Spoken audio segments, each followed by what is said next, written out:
Morning guys, just a short video on the sat nav mount I've chosen for the time being. The Aberstand adapters came. This is an old Aberstand that I was using for the 1199, and it also had it for the K13. The K13 is no longer mine, I'm just storing that for a mate. That was the adapter kit for the SS. As you can see, it's up on the stand, so it's all fitting okay. And moving on, I see the one with the steering mount that someone posted, where you move that rubber there. So I'll try and pull that out. There we go. So we pull the plug. This is the kit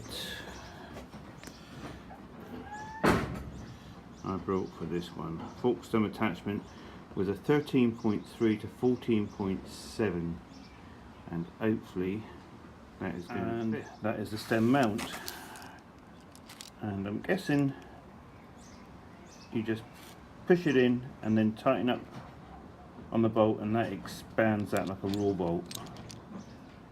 Is how I'm perceiving that to work. So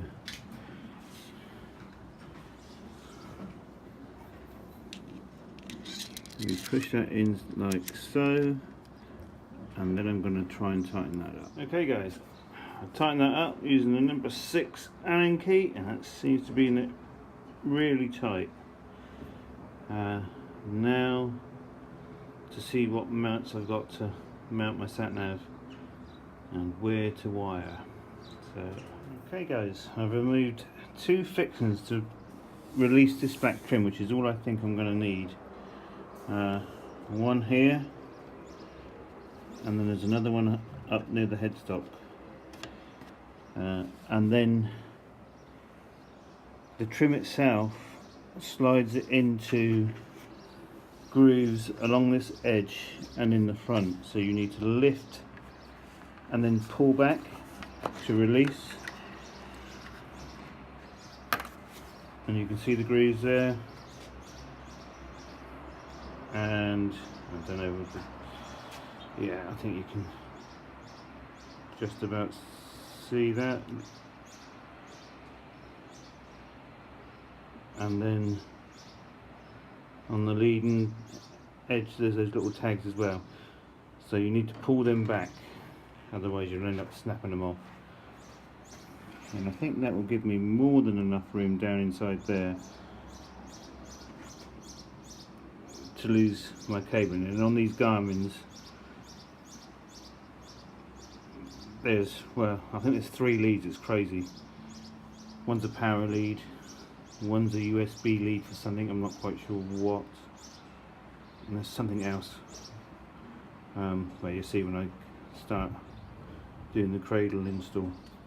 Okay guys, I've made the ends off on the plug, and I've put a bit of heat shield over the joints. I've used a mechanical joint. I would have preferred to solder, but I couldn't find my soldering iron, so I've gone with the mechanical joint, which is a crimp, straight through crimp. And then I've put that heat shield over, and then I'm going to slide this heat shield over those 2 right the way up, and see if I can get that to shrink down. We'll see. And there may be just a bit of silicone or something on the ends, just to be on the safe side. So that's what I'm going to do next. On my particular bike, I don't know whether you can pick that up, I don't know whether it's going to focus. There's numbers on the side, 1 and 2. 1 on my bike was the positive connection. I used a little multimeter to test it with the ignition on. So let's do the rest. Okay guys, I haven't quite checked the location of that sat nav yet, as to whether it's going to foul the gauge. I'll do that when I get it off the stand. You are supposed to be able to sit on these bikes on the stand, but I'm not going to test it. And whether I'm going to play around with this mount, I'm not sure yet. But it does the job. It's not the neatest job in the world. So the cable ran through this wiring loom. I've used the existing ties for the first few, and then there's a big void in the nose of the fairing, and that is where I've pulled all my spare cable up. I've come out this side, the right hand side of the fairing, to pick up the power lead, which is on my bike was tucked inside there. Number 1 was the positive supply. It's numbered 1 and 2. I checked with a multimeter, and then I don't know whether you can see that down inside. Yeah, you can just see that I've secured the cable alongside that panel there on some wiring loom. I haven't secured it to the fairing panels at all, because when it comes to service time they'll be removing those. And then turn the key. Voila, we have a supply. Like I said, I may have some adjustments to do with the location of the sat nav, but I'll play around with that. Thanks for looking. Okay, got the bike off the stand, sat on the bike, and when I'm sat on the bike, that's perfect.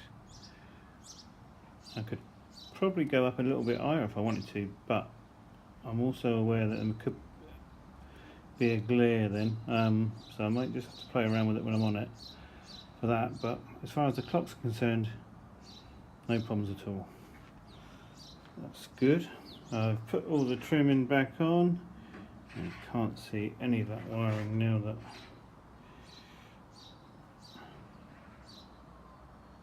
that's on. So that's a nice tidy job there. Just for reference, this is the tools I used.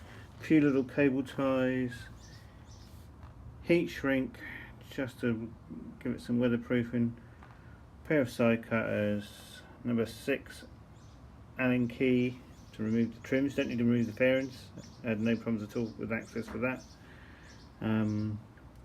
Pair of crimping tools, straight through crimps, and a multimeter. Now personally I would have soldered them if I could have found the soldering iron. I would have just soldered the joints together, but with a good set of crimpers that are calibrated, not those cheap sets you get, that's fine. That's it guys, that's tools I used, and I would say I had to stop and go out, but I would say probably an hour tops to do that installation. Is fairly straightforward, and one of the nice things about this bike is there is more than enough room, no matter what way you want to route these cables. There's ample room on this bike for running your cables. Like I say, I used this nose cone is void. I used that and came in on the left hand side, round the back and back out again and run it along to keep it away from anything catching any moving parts or anything. Always a worry. Yeah, good.